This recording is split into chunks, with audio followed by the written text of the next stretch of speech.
guys, today I wanted to talk about something I've been thinking about a lot lately, as you may have too, and that's the Syrian refugees that are coming to Canada. While it may be common sense to understand that these refugees are in fact fleeing from terrorism, fleeing from ISIS, from Daesh, people seem to still be convinced that there are going to be terrorists hidden amongst these refugees. And part of that might be because of, what we're seeing happening in Europe. It's pretty chaotic compared to what's going to be happening in Canada. Happening in Europe is another conversation, so I won't talk about that today. What I'd like to talk about is basically the process for screening Syrian refugees that are coming to Canada, because although we have heard a lot of things in the media and online, most people don't seem to be talking about the details. The Syrian refugees that are coming to Canada right now are in one of three countries: Jordan, Lebanon, and Turkey. So the refugees that are in Lebanon and Jordan are registered with the UNHCR, that's the UN High Commissioner for Refugees.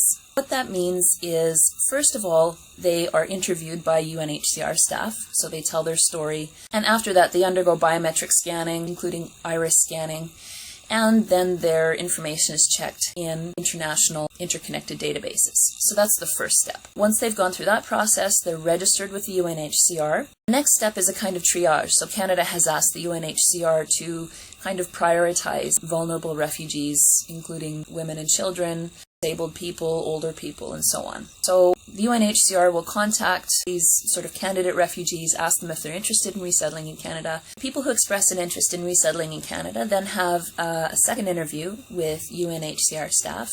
They also undergo a full health check, and their biometric information is checked again. So that includes fingerprints, iris scanning, and all that information, again, is run through international databases. Now that's for the refugees in Lebanon and Jordan. Up to that point, they're basically handled by the UNHCR. And the refugees in Turkey follow a similar process, but it's just handled by Turkish authorities rather than the UNHCR. Now once they've gone through all of that, they've had a couple of interviews, they've gone through the biometric scanning twice already at least, they then meet with Canadian visa officers. What they do then is go through another interview where they are asked to confirm their story. Their information is then run through the CBSA as well as CSIS and RCMP databases. After they have gone through all of that, so as I understand it, a minimum of 3 interviews, biometric and biographical data going through Canadian and international databases several times. At that point, they're issued permanent resident visas and are cleared for departure for Canada. Then once they actually arrive in Canada, they are interviewed one more time by the border service officers. So all the people that are saying, oh, well, they're Muslims, they're Syrians, they're terrorists. Well, think about this. The people who were responsible for the Paris attacks were all EU nationals, and the Syrian passport that was found near the site is questionable. It looks like a plant.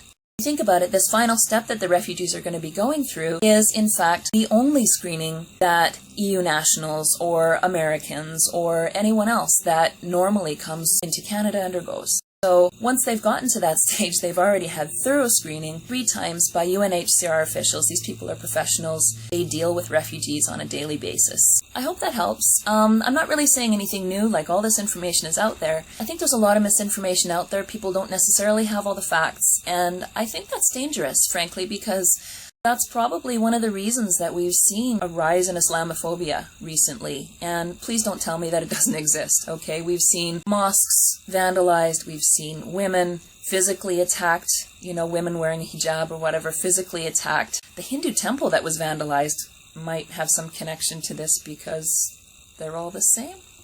Okay, so thank you guys so much for watching. I really appreciate it. Please share the video with people who might maybe need to see it, and let me know what you think. And also, I have kind of a slightly awesome idea I'd like to share with you guys, so I'm hoping to get that uploaded in the next week or so. And because my upload schedule is going to be more or less whenever I feel like it, whenever I get around to it, subscribe if you want to be notified when I put a new video up. Okay, thank you so much for watching, and I'll see you guys next time. Bye!